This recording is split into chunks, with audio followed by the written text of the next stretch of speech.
ലോക്സഭാ തെരഞ്ഞെടുപ്പിന് ശേഷം രാഹുൽ ഗാന്ധിയുടെ നേതൃത്വത്തിൽ ഇന്ത്യ മുന്നണി അധികാരത്തിലെത്തുമെന്നത് കട്ടായമെന്ന് ചാണ്ടി ഉമ്മൻ MLA. പഴയങ്ങാടിയിൽ വാർത്താസമ്മേളനത്തിൽ സംസാരിക്കുകയായിരുന്നു ചാണ്ടി ഉമ്മൻ. ഇവിടെ ഇതും അതുപോലെ തന്നെ കാസർഗോഡ് ജില്ലയും കൂടെ ചേർന്നാണല്ലോ ഈ ഇവിടുത്തെ പ്രദേശങ്ങളും കാസർഗോഡ് ചേർന്നാണല്ലോ ഈ പാർലമെന്ററി കോൺസ്റ്റിറ്റ്യൂൻസിയുള്ളത്. ഈ നാടിൻ്റെ നിറസാന്നിധ്യമായി നിൽക്കുന്ന ആ നേതാവിന് വേണ്ടി ഞാൻ ഇന്ന് വരുന്നത് തികഞ്ഞ അഭിമാനബോധത്തോടുകൂടി. ഇവിടെ ഒരു MP ഉണ്ട് എന്നൊരു തോന്നൽ അതുണ്ടാക്കുവാൻ രാജ്മോഹൻ ഉണ്ണിത്താന് സാധിച്ചു.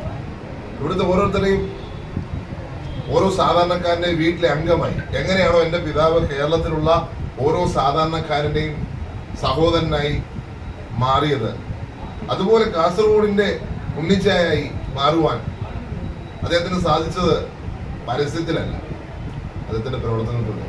ഇവിടുത്തെ ഓരോ വീട്ടിലും അവൻ്റെ പ്രയാസങ്ങളിലും സാധാരണക്കാരനോടൊപ്പം സന്തോഷങ്ങളിലും ഒക്കെ പങ്കുചേരുവാൻ MPക്ക് സാധിച്ചു. അതുപോലെ തന്നെ ഈ നാടിൻ്റെ എല്ലാ കാര്യങ്ങളിലും സജീവമായി ഇടപെടുവാൻ അദ്ദേഹത്തിന് സാധിച്ചു എന്നുള്ള കാര്യത്തിൽ യാതൊരു സംശയവുമില്ല.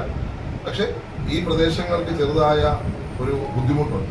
നമ്മുടെ തലസ്ഥാന ജില്ലയിൽ നിന്ന് അല്ലെങ്കിൽ തലസ്ഥാനത്ത് നിന്നുള്ള ദൂരം, ആ ദൂരം ഒരു പ്രധാനപ്പെട്ട ഘടകം തന്നെയാണ്. അതനുസരിച്ച് സംസ്ഥാന സർക്കാർ പ്രവർത്തിച്ചിട്ടില്ല. നമ്മുടെ നാടിൻ്റെ നന്മയ്ക്ക് വേണ്ടി നമുക്ക് ഒരുമിച്ചിരിക്കാം.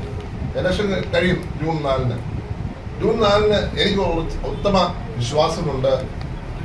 ഇന്ത്യ മുന്നണി രാഹുൽ ഗാന്ധിയുടെ നേതൃത്വത്തിൽ അധികാരത്തിൽ വരാൻ പോവുകയാണ്. ആ ഇന്ത്യ മുന്നണി ആ മാറ്റം ബോംബെയിൽ കണ്ടു തുടങ്ങി. മുംബൈയിലും പട്നയിലും അസമിലും മറ്റ് സംസ്ഥാനങ്ങളിലും ജനങ്ങൾ മോദി വിരുദ്ധതയിൽ ഇന്ത്യ മുന്നണിയിൽ അണിനിരക്കുമ്പോൾ CPM ഇവിടെ കോൺഗ്രസിനെ നോക്കി കൊഞ്ഞനം കുത്തുകയാണ്. അമ്മ ഉൾപ്പെടെ തന്റെ കുടുംബാംഗങ്ങൾ രാജ്മോഹൻ ഉണ്ണിത്താൻ ഉൾപ്പെടെയുള്ള UDF സ്ഥാനാർത്ഥികളുടെ പ്രചാരണത്തിന് ഇറങ്ങുമെന്നും ചാണ്ടി ഉമ്മൻ പറഞ്ഞു. Global lab medical laboratory, Pazhayangadi.